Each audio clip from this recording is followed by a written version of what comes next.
it's like a rush. It's really challenging. The fastest, if you have the right track for it, and like a perfect snow, perfect run, it can be like 265.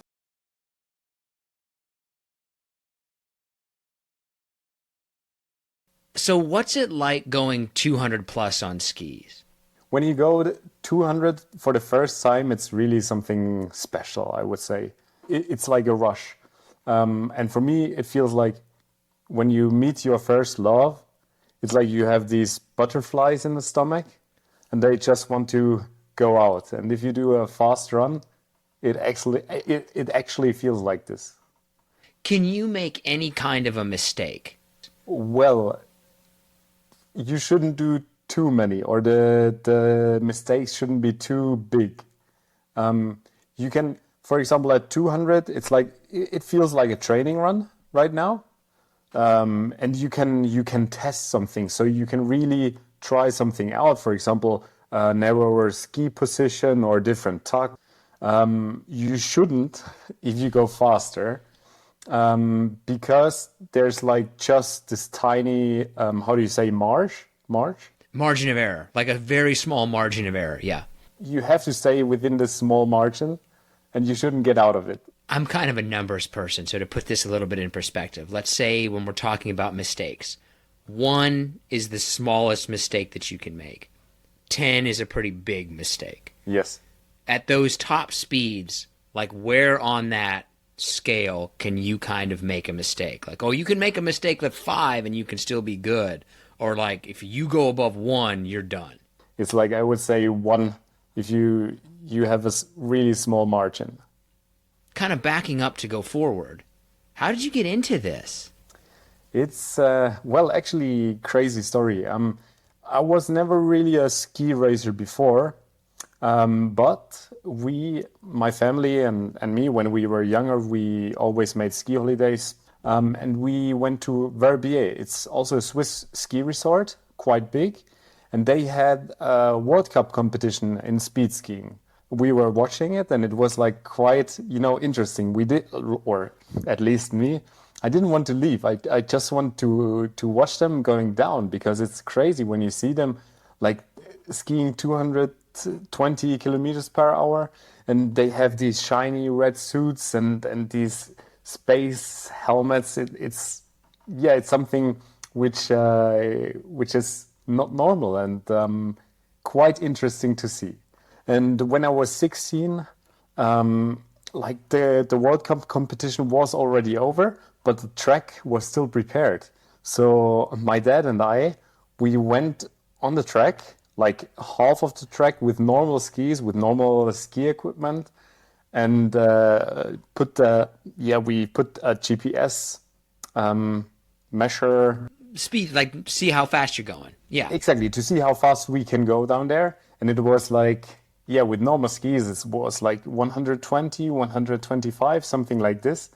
And it felt crazy. I was scared, because the skis were shaking this fast, and it was like, oh, I hope I can control it. But the feeling, like the adrenaline rush afterwards, it was crazy. It was crazy. So, I mean, looking at it from the outside, it looks like a simple sport, right? Like you point the skis straight and you tuck and you go. Explain to me why it's like, is it that simple, or is it no, it's a lot more complicated than that? Well, in general, like if you see it, it is that simple. Yes, it's going straight is the first thing you learn on skis. But if you want to, um, if you want to be one of the best, you need to, you need, you can't just ski straight down. You need to have like a routine. You need to have a specific tuck, specific equipment. It's not just skiing down. So, like when you get to the top level, right? And I know this is kind of difficult, but you're to go faster.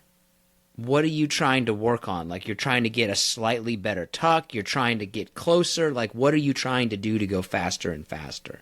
You change the positions quite many times, and you test your positions. So, for example, if you have a narrower stance or a wider stance on the skis, What's the difference if you go lower with your upper body and a little bit higher with your butt?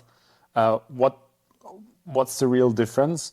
Then you have to work on the equipment, because like every equipment change is also a change in your position. So you also have to do many changes there. And for me, it took quite long from 2018 till now to really be able to compete against the top guys. The fastest that you've ever gone is what? 242.5 kilometers per hour, which is like a little bit more than 150 miles per hour. But how long did it take you to go from being able to do, let's just say, like 235 to get to 245? Before I made this record, which is the German record, my best speed was 220 kilometers per hour. But it's the whole setup. So how your helmet fits on your over your shoulders, because like you try to put the shoulders inside the helmet to have a better aerodynamic, and also how the helmet goes over, for example, the back protector. So the whole setup is like you need to work on the whole setup to be faster than others. Is there a body type that seems to do better than others? Like, oh, you need to be short and thick or tall and skinny, or That's what I really thought. That it's like important to be heavy, because the heavier you are, you think the faster you go. That's what everyone thinks. And I still think it is like this. But we, last month, we had the first competition where a woman beat all men. So she was faster than all men. And she's not 90 kilograms. She's maybe maximum 60 kilograms and 160 centimeters high, or 170, not more than 170. And she beat all men, even like the world record holder and everyone. So I'm not sure if you can say, okay, this specific body type is best. like, can you just do this at any mountain, or does it have to be a very kind of specific setup in order to do it? You can't do it on every mountain. And for us, it's also really hard to find a track where you are able to ski 200. And then you also need to have a run out that you have like the time and space to break, because it takes like quite a long time to get to normal speed again. So it's not possible in many places to ski this fast. Does it have to be completely flat, like completely groomed? It should be. For the high speeds above 200, it should be quite flat and groomed, and you should have a long run out. Are you ready for some harder / listener submitted questions? For sure. How much does all your equipment cost? A lot. But I've spent on my helmet like 2,000. If I can say in euros, it's 2,000 euros. Euros is kind of close to dollars. Close enough, yeah. Yes, okay. The racing suit is also 800 euro, and the skis are, I don't have a price for the skis, but you have to buy quite a lot, because not every ski is fast. And you find out pretty quickly which skis are not fast. So you need to buy a few to find the perfect ski for you. Like, how many pairs of skis will you go through in a year? And I have in total, I think, seven speed skis, and 2 of them are fast. Then 2 of them are fast. How long are the skis? Are they really long? They're really long. 238 centimeters long. 238 centimeters long. 2 meter 38. So, I mean, just for the people in the audience, I snowboard. I'm 5'9", which is about 177 centimeters, maybe. And I use a 152 snowboard. So that's like twice as long as your normal kind of stuff for your height. When you see them the first time, it's like you really have to look up. Right, like those are huge skis. Yeah, man. Um, Fastest you've been going and crashed. I never crashed in a speed skiing competitions, fortunately. And I also want to keep it like this, but I crashed in like a downhill race, um, probably around 120, 130 kilometers per hour. But like if you crashed at 200, can you walk away from that or is it like no, you're done? You can, you can, depending on the crash. Like walking away, usually you always walk away uh, with bruises or with like some burnings, Yeah. because if you crash with this speed on like a hard slope and you just burn yourself. Yeah, you get like friction. A knee injury is quite common as well if you crash at higher speeds. Is it considered to be a dangerous sport? Hard to say. Hard to say. Like my personal opinion, if I can say opinion, is that it's not as dangerous, for example, as downhill skiing because you have a long run. Like in speed skiing, you have a long run out. So if you crash, you slide mainly down, and that's it. If you crash, for example, in a super G or downhill race, you have the turns, and straight after the turn there are nets, and if you like get over the net, then there Yeah. are trees. So it's not. I would say it's not as dangerous as the normal alpine skiing, but it can be. It can be quite dangerous depending on the speeds you go. That makes sense, right? Like it's not the crashing, it's what you hit when you crash. That's the Exactly, big exactly. danger. What do you think the limit is? Like what's the fastest that you think that somebody can go? I think the fastest, if you have the right track for it, and like a perfect snow, perfect run, it can be like 265, I would say. 260, 265. Yeah, like some things I think physics is science, physics is physics at the end. Like you can only go so fast. Yes. When you look at the run that you compete on, that's how long? The run, like it's 800 meters long, so you get speed over 700 meters, and then you have a timing zone which is 100 meters long, where you have like they measure the time during these 100 meters. So it's like kind of the average speed of these 100 meters. And then you have a 400-meter outrun, run out, braking Yeah, zone, where you can kind of slow where you down. can stop. And those 400 meters, if you start from the top, it's really challenging that you really need to go all in and in when you brake to stop in time. So, which is also quite limiting.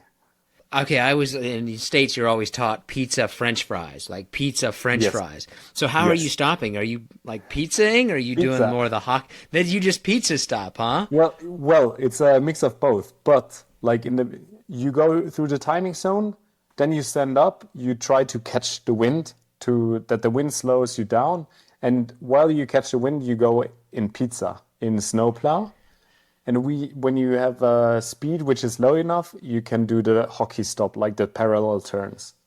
Oh, but you couldn't just straight start hockey stopping. No, no, too dangerous. Too dangerous. If Yeah. you do it too early, it's yeah, you can catch an edge. It's really, or you can even catch air if you lift your inside ski because they're quite heavy and quite long. So you kind of lift the inside ski a bit, and if you catch air below it when you're too fast, it's like you don't have control anymore. Stopping seems to be the real problem. Exactly, exactly. So if you're going 800 meters, though, how long does it take for you to kind of get up to your top speed? Where you're like, oh, I'm going about as fast as I'm going to be going. Like, where on that 800 meters do you kind of hit that? It's like it takes like 22 seconds. And the whole run would take how long? Like the whole run, maybe with the braking, it's like 30, 35 seconds. Oh, so it's kind of close to the end when you really hit the top speed. Like it's Yeah, not like, exactly. Exactly. yeah. It's like just before it gets flat. What's kind of the biggest thing that somebody's watching out for? Like when you're doing one of these races, like, oh, you got to make sure you don't do that. I never say you shouldn't do that. I always say you should do that, if you know what I mean. Yeah, yeah, right. I always say ski flat, and if it gets too, like, if it shakes too much, you can go on the inside edge. That's something what everyone understands, and it's like you accelerate faster when the skis are flat, but it's also less stable, so they shake more. And if you put them on the inside edge like this, when you ski down like this, you have more like stability, Yeah, especially on high speeds. So at one point in a run, you have to change a bit on the inside edge to to have the stability again. So I always say ski flat, and when it gets too unstable, you go on the inside edge to have the control and stability again. right. Yeah, I think we call them speed wobbles. Like, does the skis just start to shake that you're going so Yes. fast? Yeah, dude, that's all you. You do that. I'm not doing that. Can you kind of walk me through this? So this was the record attempt, which was my first time starting from there, and yeah, it was quite, My God. how should I say? I was really, really motivated. I just wanted to go down, and yeah, straight into position, which worked really well. And then at one point, you see like the skis get a bit wider, and to get the better stability. And the feeling was crazy. And yeah, after a run, like I just saw the timing, and the feeling was amazing because I was just right over the German record, and it was my good big goal of this week to reach the German record. And when everything works out, in because you just have this one run to reach the record, then it's like, yeah, you're so happy, so stoked, and yeah, that everything worked well. Yeah, your legs are wider apart than I would have. Like, oh, you can Yes, take a pretty wide stance then, huh? yes.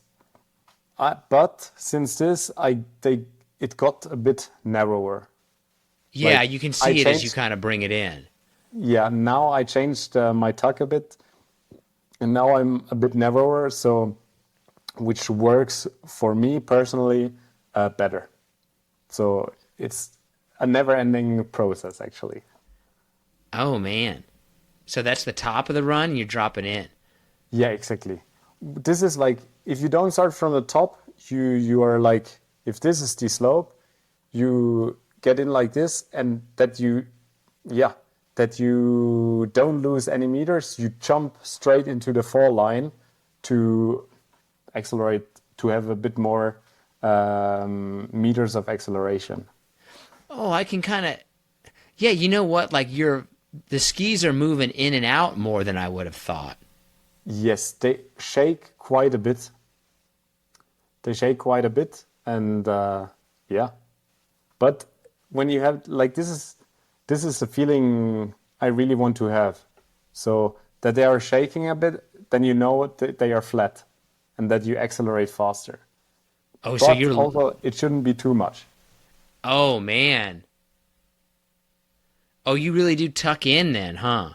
Yes, The skis look very narrow. Is that the GoPro kind of effect thing, or is that yes. This no? is the That's how they are. GoPro. Like Okay. the I have a 360 camera, Insta 360, and it's like, yeah, it looks quite narrow, but now my tuck is even narrower again. Are you like? Would you say that most people who do this, like, are they good skiers outside of it, or like, no, I'm good at speed skiing, or are most skiers like, oh, they're pretty good all around skiers anyway? Not all speed skiers are good skiers, but usually all top speed skiers are good skiers as well. That makes So they sense. have a like, they have the feeling for the skis, which is really important. You can't just be fast on speed skis. You need to, I think it's like part of the game to ski also on different skis, like slalom skis, like GS skis or whatever, to get a better feeling and yeah, to be more sensitive with the skis. That's pretty much all the questions I got, man. What's kind of Yeah. coming up next for you? Anything we missed or? Yeah, well, now it's an exciting time. So we are now preparing, or I'm preparing for the World Championships this year, which is also the world record attempt, which is in 2.5 weeks in Vars. And yeah, I try to beat my record again, and yeah, to get my first podium, my international podium is like a really big goal, and to ski 250 kilometers per hour.